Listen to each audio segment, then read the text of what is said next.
Si tu gagnes à prendre quelqu'un dans la corruption ou même dans des mauvais comportements, tu as une prime. J'ai déjà donné les instructions pour faire ce décret-là.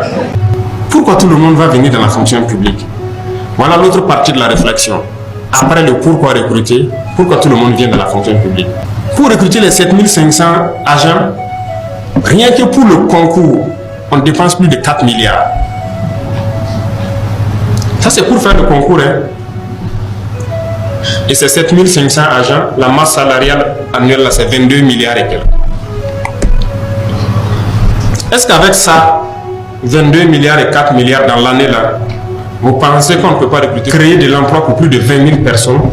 Cher abonné, le capitaine Ibrahim Traoré vient encore de surprendre le peuple burkinabé à un moment inattendu. Vu que son pays a longtemps souffert dans la pauvreté à cause de la malgouvernance et de la corruption, il vient de prendre des mesures très strictes et motivateurs pour lutter contre ces fléaux qui minent la société. Je vous laisse d'abord écouter cet extrait et on revient après pour la conclusion. Pour recruter les 7500 agents, rien que pour le concours, on dépense plus de 4 milliards. Ça, c'est pour faire le concours. Et ces 7500 agents, la masse salariale annuelle, c'est 22 milliards et quelques. Est-ce qu'avec ça, 22 milliards et 4 milliards dans l'année là, vous pensez qu'on ne peut pas recruter, créer de l'emploi pour plus de 20 000 personnes?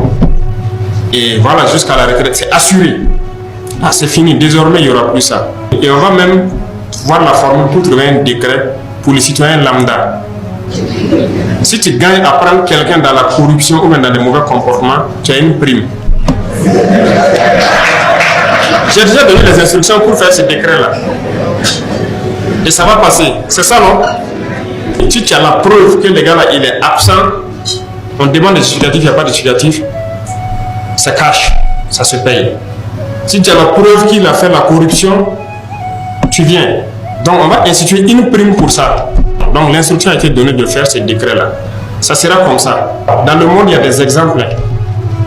Les gens sont passés par là pour lutter contre les mauvaises pratiques, contre la corruption. Pourquoi tout le monde va venir dans la fonction publique? Voilà l'autre partie de la réflexion. Après le pourquoi recruter, pourquoi tout le monde vient dans la fonction publique? Je pense qu'on peut créer beaucoup d'emplois sans forcément être dans la fonction publique. Aujourd'hui, comme je vous dis, nous, on paye tout de l'extérieur. Mais Dieu nous a fait un cadeau. Le Burkina, là, c'est une bénédiction. Il y a tout ici. Tout marche. Mais il y a d'autres secteurs. Il faut qu'on oriente les jeunes vers ces secteurs-là. Pour recruter les 7500 agents, rien que pour le concours, on dépense plus de 4 milliards. Ça, c'est pour faire le concours. Et ces 7500 agents, la masse salariale annuelle, c'est 22 milliards et quelques. Est-ce qu'avec ça, 22 milliards et 4 milliards dans l'année là, vous pensez qu'on ne peut pas recruter, créer de l'emploi pour plus de 20 000 personnes? Les emplois pérennes. Il faut qu'on arrive à rationaliser nos finances là. Ça ne peut pas se passer comme ça. On va subventionner beaucoup de cultures. On va organiser les filières là, et les aider comme on peut. Parce que nous avons de braves paysans au Burkina. On n'a pas de paresseux, on a de gros travailleurs au Burkina. L'initiative qu'on a lancée, moi j'ai suivi tout de bout en bout. Jusqu'actuellement, ils sont en train de récolter le riz. Mais on a de braves paysans. Il les suffisait d'un peu d'aide.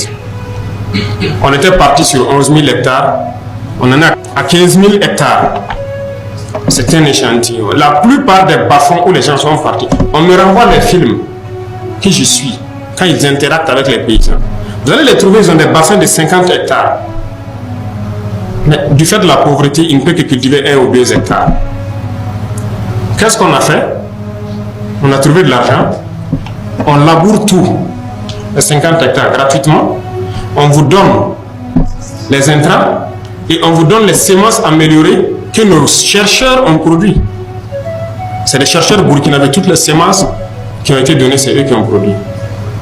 Une fois que les paysans ont eu ça, mais ils ont fait un travail incroyable. Les résultats sont largement au-delà de ce que vous attendiez. Que ce soit le riz ou le maïs que moi en tout cas je mange, c'est ce que j'ai cultivé. Ça vient de la terre du Burkina et je ne veux plus manger de riz importé. Ça c'est fini. Et les gens sont en train de récolter actuellement. Les paysans sont dépassés. Ils disent qu'ils n'ont jamais vu ça parce qu'actuellement, ils vont manger à leur faim, tous ceux qui ont pu bénéficier de ce programme. Ils pourront payer l'école de leurs enfants. En tout cas, ils ne vont plus tendre la main aux autres. Parce qu'au Burkina, le système c'est quoi? Quand quelqu'un est fonctionnaire dans une famille, c'est lui qui gère toute la famille. Mais pour qu'on n'inverse pas le système, que le salaire de fonctionnaire soit pour lui, il faut que les villageois aient à manger. S'il n'a pas à manger, il va venir vers vous. Mais souvent on est là, c'est ça qu'on met comme argument. Ah non, derrière un fonctionnaire, c'est plusieurs personnes qui sont là. Hein. Nous, on veut casser avec cette routine. Il n'y a plus personne derrière lui, c'est sa famille. Il faut qu'on trouve du travail aux paysans aussi. Donc, actuellement, la tendance, c'est de tout faire pour que les paysans soient indépendants financièrement. L'initiative a donné un coup de pouce, on a vu, c'était une expérience. L'offensive est lancée actuellement dans la campagne sèche, parce que l'offensive était prévue derrière la campagne humide, mais on a tout fait pour commencer en campagne sèche. Déjà, ça promet très bien. Si ça prend comme on le souhaite, mais c'est fini. Les producteurs sémenciers, nous avons les meilleurs producteurs sémenciers d'Afrique. Vous ne saviez pas peut-être, hein? Moi aussi je l'ai appris, je les ai rencontrés, qui vendent partout en Afrique les semences, les Burkinabés. Beaucoup de gens ne les connaissent pas. Ils produisent ici et ils vendent un peu partout en Afrique. C'est eux qui ont produit les semences qui sont en train d'être utilisées actuellement. Ça veut dire qu'on a du potentiel. Il y en a, il faut les valoriser, c'est tout. Il faut donner à travailler à la jeunesse. Et je ne pense pas que c'est dans la fonction publique forcément. C'est un débat qui va se mener. Il faut de la communication pour sensibiliser et à nous de pouvoir créer les emplois nécessaires pour que les jeunes puissent s'épanouir.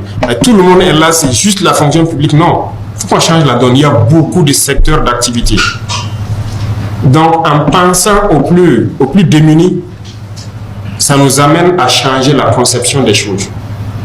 Le monde paysan qui souffre beaucoup, de combat est orienté vers eux. Aujourd'hui, nous sommes en train de creuser plein de forages à grand diamètre pour qu'ils puissent cultiver et travailler toute l'année, au lieu que ça se limite à la saison pluvieuse. Il y a un programme de 136 forages à haut débit. Donc, les réalisations ont commencé. Je pense que plusieurs forages ont déjà vu le jour. Et ça va continuer pour que nos paysans puissent travailler. Et je pense que c'est ça le plus important. Chers abonnés, à l'écoute du capitaine Ibrahim Traoré, on comprend bel et bien qu'il travaille en plein pied avec son gouvernement pour changer la vie des Burkinabés. Il veut créer des emplois illimités pour les jeunes et changer de façon significative les conditions de vie des paysans. Et pour réussir dans ce grand programme de lutte contre la pauvreté et chômage, il veut à tout prix mettre fin à la corruption. Au regard de toutes ces initiatives, on peut affirmer sans se tromper que le Burkina Faso sous la gouvernance du capitaine Ibrahim Traoré va devenir une référence d'ici quelques années. Par la voix de cette chaîne, nous saluons la bravoure visionnaire du capitaine Ibrahim Traoré. Que pensez-vous de cette réforme? Laissez votre avis en commentaire. Si vous avez trouvé la vidéo intéressante, cliquez sur j'aime et partagez à vos amis. Mais n'oubliez pas de vous abonner et de cliquer sur la cloche de notification pour ne pas rater mes prochaines vidéos.